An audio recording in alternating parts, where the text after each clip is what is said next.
When we talk about knife crime, I guess the hard part, the impact of community.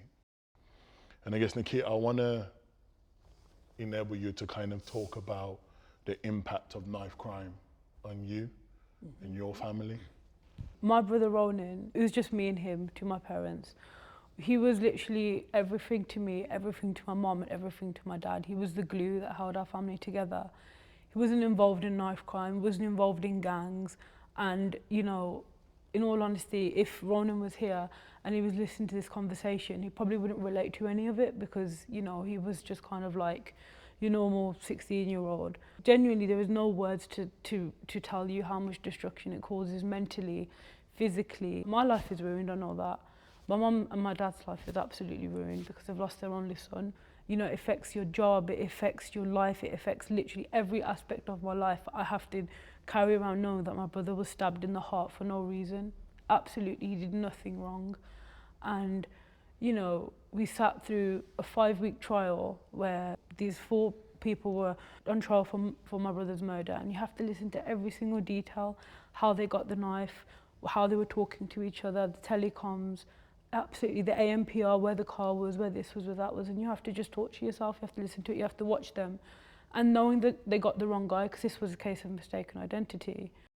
Maybe, you know, kids like Ron who think this conversation doesn't apply to them, you never think it's going to be you. You never think you're going to get stabbed. You've got to understand that knife crime does apply to everyone, unfortunately. The destruction, like I said, there is just no words. All we want as a family now, and I'm sure so many other families like who have experienced this, is for it to stop now. We need to work together to ensure the safety of our young people. It's too many lives lost for no reason.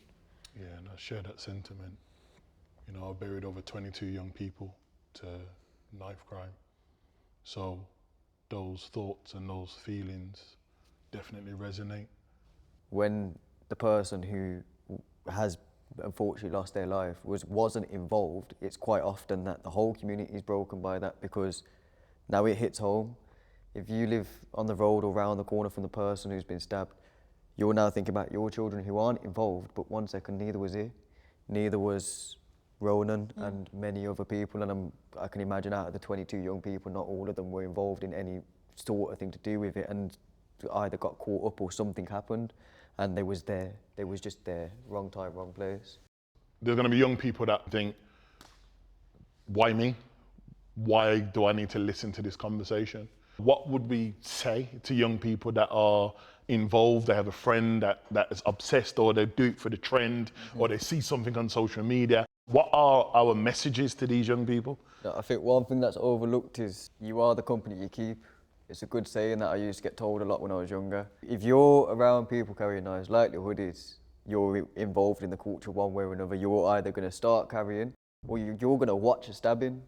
Now, if you watch a stabbing and don't report it, you're also going to get some form of charge. I can't tell you you're going to get the direct charge for stabbing someone, but you're going to get a charge for not complying with helping the police with their investigation. I want to jump on the back of that, because there's some young people that might say, well, what about if somebody's my next door neighbour? What about if it's the kids that are in the little cul-de-sac or the estate that I live on?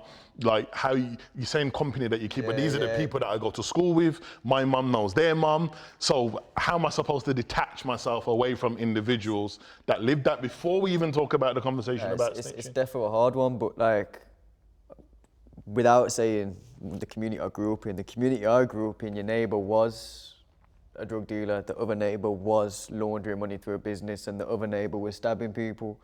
And I ended up doing it as a young age, but I didn't end up doing that into my adulthood. And that's because I distanced myself, and I realised I was better off by looking at different avenues and routes. So for example, you say your neighbours, yeah?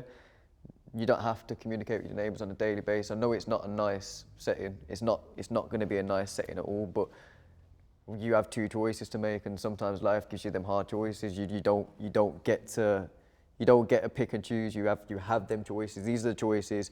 You now be part of your community and be a well-known person, but you're also now going to be involved in crime and potentially mess up all of your life aspects, your aspirations, everything. Or you lock yourself away for a little bit. You have that 2-3 year seclusion, and you get yourself out of there, sort of thing. That everyone says they do it to get their mum out the ends, but how many men get their mum out the ends? And So coming on to that point about, snitching and stuff, if you and your friends are all involved in a stabbing and you all get caught by the police and you're there in court, do you really think that your barristers are going to say, well, actually, no, you're not going to snitch on your mate? You're all going to turn on each other and you're all going to end up having to go at each other anyways, and you'll all be charged in a joint enterprise and then get locked up. So at the end of the day, it's a choice you've got to make, but in the long run, you're going to have to end up in the long run, you're snitching and you're getting charged snitching for and you're snitching getting at the same charged. time, innit? So, before it gets to the point where you actually kill somebody or you stab somebody, make the right decision. Forget about this snitching stuff and, put your life on track is all I can say. But I know it's a lot easier said than done.